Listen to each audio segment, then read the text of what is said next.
இந்த மாதிரி நம்ம சப்பாத்தி திரட்டுற இந்த கட்டையெல்லாம் வந்து நம்ம என்னதான் நல்லா சோப் போட்டு வாஷ் பண்ணாலும் அதில் வந்து பார்த்திங்கன்னா லைட்டாக அழுக்கெல்லாம் இருக்கும். நம்மளுக்கு தெரியாது. பார்க்கும்போது சுத்தமாக இருக்கிற மாதிரி இருக்கும்.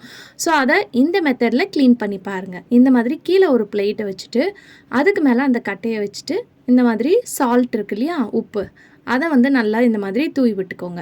தூவி விட்டுட்டு நீங்கள் கையில் கூட ஸ்க்ரப் பண்ணலாம். பட் நம்ம கையில் ஸ்க்ரப் பண்ணோன்னா நம்ம கை கொஞ்சம் வந்து ரொம்ப ஆஷாக இருக்கிற மாதிரி இருக்கும். அதுக்கு வந்து நம்ம பாத்திரம்லாம் வாஷ் பண்ணுற ஸ்க்ரப்பர் இருக்கும் இல்லையா, அந்த ஸ்க்ரப்பரை வச்சு இந்த மாதிரி தொட்டு தொட்டு தேய்ச்சி விடுங்க. ஸோ இந்த மாதிரி நல்லா எல்லா பக்கமும் தொட்டு தொட்டு நீங்கள் தேய்ச்சி விடும்போதே அதில் இருக்கக்கூடிய எல்லா அழுக்கும் வந்து பார்த்திங்கன்னா உங்களுக்கு க்ளீனாக ரிமூவ் ஆயிரும்.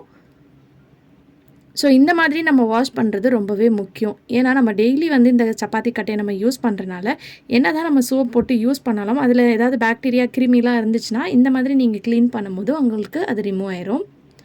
ஸோ இந்த மாதிரி அதுக்கப்புறம் தண்ணி ஊற்றி வாஷ் பண்ணிக்கோங்க. இப்போ இதை வாஷ் பண்ணதுக்கப்புறமா நம்ம இதை வந்து கேஸில் வந்து அடுப்பை வந்து பற்ற வச்சுக்கோங்க. பற்ற வச்சுட்டு இந்த கட்டையை வந்து லைட்டாக இந்த மாதிரி எல்லா பக்கமும் நெருப்பு படுற மாதிரி திருப்பி திருப்பி இந்த மாதிரி நீங்கள் காட்டணும். ஸோ ரொம்ப ஃபாஸ்ட்டாக வச்சிடாதீங்க, கொஞ்சம் ஸ்லோ சிம்லேயே வச்சுக்கோங்க. அப்படி ஃபாஸ்ட்டாக வைக்கிறதா இருந்தால் உடனே எடுத்துடணும், ரொம்ப நேரம்லாம் நம்ம வைக்கக்கூடாது. இந்த மாதிரி பண்ணும்போது உங்களுக்கு அந்த தண்ணியும் ட்ரை ஆகும். அது மட்டும் இல்லாமல் இன்னும் வந்து பார்த்திங்கன்னா உங்களுக்கு அந்த கட்டை வந்து நல்லா க்ளீன் ஆயிரும். ஸோ இந்த மாதிரி பண்ணிவிட்டு கேஸ் ஆஃப் பண்ணிடுங்க.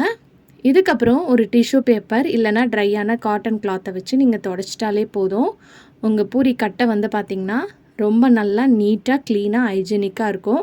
ஸோ இந்த மாதிரி நீங்கள் யூஸ் பண்ணுற ஒவ்வொரு பொருளையும் க்ளீன் பண்ணி மெயின்டைன் பண்ணுறது வந்து பார்த்திங்கன்னா ரொம்பவே முக்கியம். கண்டிப்பாக இந்த டிப் ரொம்ப யூஸ்ஃபுல்லாக இருக்கும். எல்லோரும் ட்ரை பண்ணி பாருங்கள். இந்த டிப் பிடிச்சிருந்துச்சுன்னா கண்டிப்பாக இந்த வீடியோக்கு லைக் பண்ணுங்கள்.